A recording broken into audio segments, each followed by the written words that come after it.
So one of the biggest issues plaguing, the black community today is disunity and division.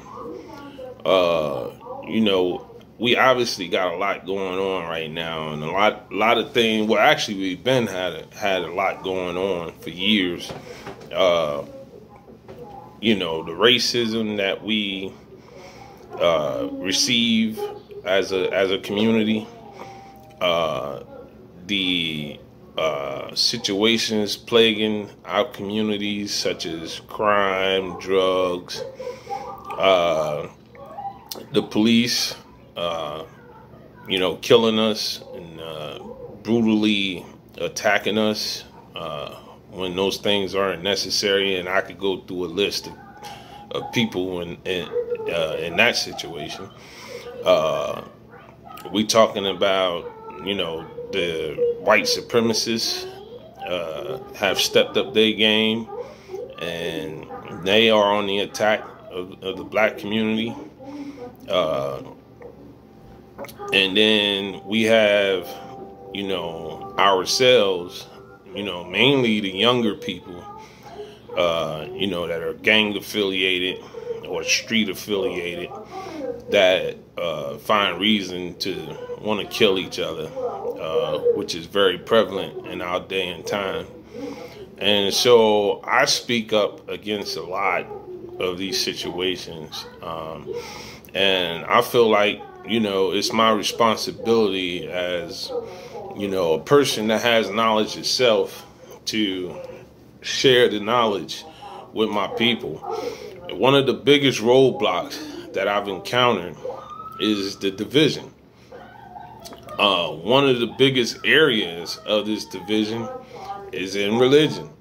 If you put up a post, that says anything, about God or Christianity, people just take offense to it. And so, the Bible talks about good and evil, and I believe that these forces that plague the black community today are evil forces. And so with that being said, we're going to take a look at what Jesus said. See, because I'm one to believe that if you are going to, address a situation, and in this case it's with Christians, not all Christians, but with a lot of Christians, then I need to use their literature to make the point. Because if I'm using their literature, how can they argue? And we're actually going to look at what Jesus said. So anybody that feels like they want to argue or disagree, you can argue and disagree with Jesus, okay? Because I'm gonna quote his words, what he said. And if I'm not mistaken, Jesus' words supersedes, in Christianity, Jesus' words supersedes, what the pastor says, what the deacon says, or what anybody says for that matter. So with that being said, let's dive in. Okay, we're going to look at the King James Version. We're going to the book of Mark, and we're going to look at chapter 9 and starting at verse 38. And give me a second here, I'll get it pulled up on the screen for you. And again, this is the King James Version. And we're going to look at the King James Version and the New International Version. Give me a second here and it'll come up.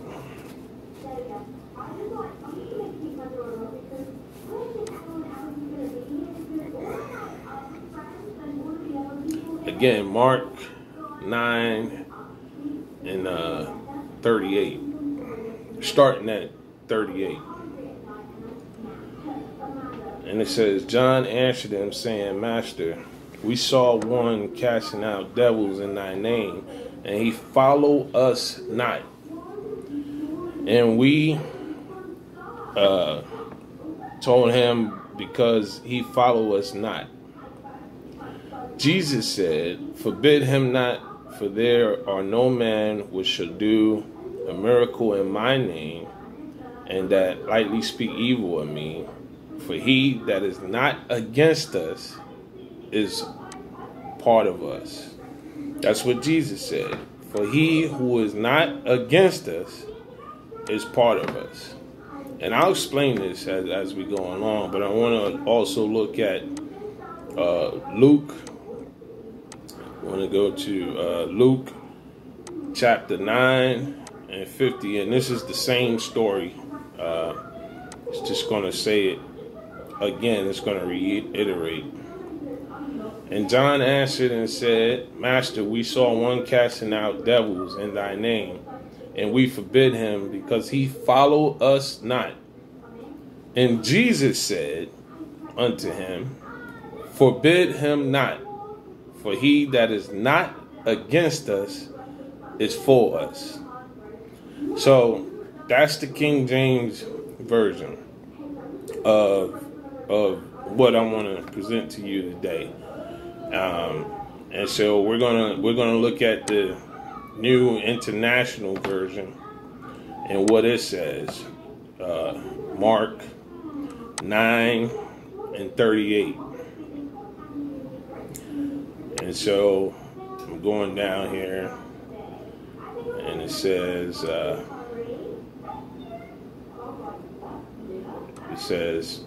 Teacher, said John, we saw someone driving out demons in your name, and we told him to stop, because he was not of us. Do not stop him, Jesus said. For one who does a miracle in my name is in the next moment say anything bad against me. For whoever is not against us is with us. Okay? That's the New International Version. And now we're going to go to the New International Version and see what Luke says. It's the same story, just a different book. So we're going to go to Luke chapter 9 and verse 50. And as I scroll down here, I'm going to read that. And starting at 49, it says, Master, John said, we saw someone driving out demons in your name, and tried to stop him because he is not one of us. Jesus said, do not stop him. Jesus said, for whoever is not against you is for you. Okay? So now let me break that scripture down for you and what it says. Okay, first let me paint the picture. Jesus and his crew is walking down the street, and they see a Muslim over there preaching black empowerment, black unity. And John runs over there and says, yo, you can't do that because you're not running with the Christians. Jesus said, nah, don't tell him to stop. Because he might not be with us, but he is for us, which means we have a common cause and goal. We're fighting evil, the evil forces that plagues us as a black community. You understand what I'm saying? So Christians, a person might be a Muslim. They might be a Hebrew Israelite. They might be a non-believer. But guess what? If they're black, and they're promoting black empowerment and black unity and fighting against the oppression and the injustices plagued upon us as a whole, as black people, then they might not be with us, but they are for us. I really hope this is making sense to a lot of people, because we got to stop this, man. Just because a person doesn't go to your church or doesn't pray like you, or doesn't see things the way you see it, and you feel that they're not a part of you or that they're not with you, doesn't mean that they're not of you and that you all are fighting for the same cause. So we have to stop this divisional thinking, and we have to unify. And I believe this to be the first step in the unification process. I mean, we cannot move forward until people get on the same page and move on one accord. And that's the fight against the evil forces that are against us. Peace.